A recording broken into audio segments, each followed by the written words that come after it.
போர்க்களத்தில் பாகிஸ்தான் நடத்திய தாக்குதலில் ஆந்திராவை சேர்ந்த இராணுவ வீரர் வீரமரணம் அடைந்துள்ளார்.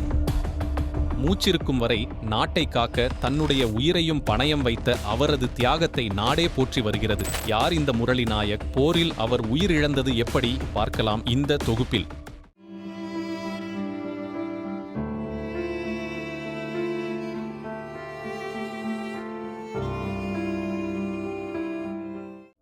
இந்தியா பாகிஸ்தான் எல்லைகளில் இருக்கும் மாநில மக்கள். பஞ்சாப், ராஜஸ்தான், ஜம்மு காஷ்மீர், குஜராத் போன்ற எல்லைகளில் வசிக்கும் மக்கள் இந்த ஆபரேஷன் சிந்தூரின் நீட்சியாக நடந்து வரும் இந்த போரில் என்ன செய்வதென்று தெரியாமல் பெரும் பதற்றத்தோடு இருந்து வருகின்றனர்.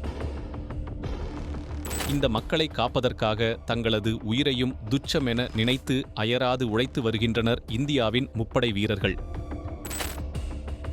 இந்த நிலையில் ஜம்மு காஷ்மீர் மாநிலத்தின் லைன் ஆஃப் கண்ட்ரோல் பகுதியில் பாகிஸ்தான் படையினரின் கடுமையான ஷெல்லிங் தாக்குதலில் இந்திய இராணுவ வீரர் முரளி நாயக் வீரமரணம் அடைந்துள்ள செய்தி நாட்டையே உலுக்கியுள்ளது.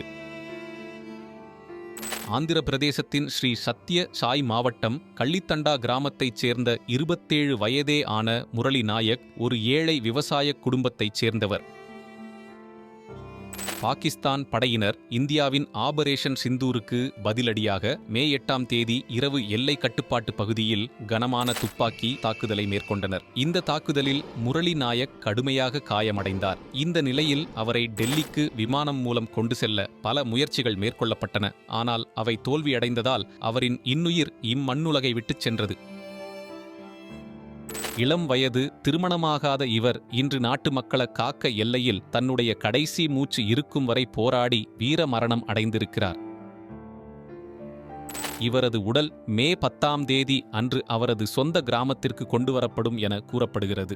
அங்கு அவருடைய இறுதிச் சடங்குகள் அரசு மரியாதையுடன் நடத்தப்படும். இவரது மரணம் நாட்டில் உள்ளவர்களை சோகக் கடலில் மூழ்கச் செய்துள்ளதால் பலரும் இரங்கல் தெரிவித்து வருகின்றனர்.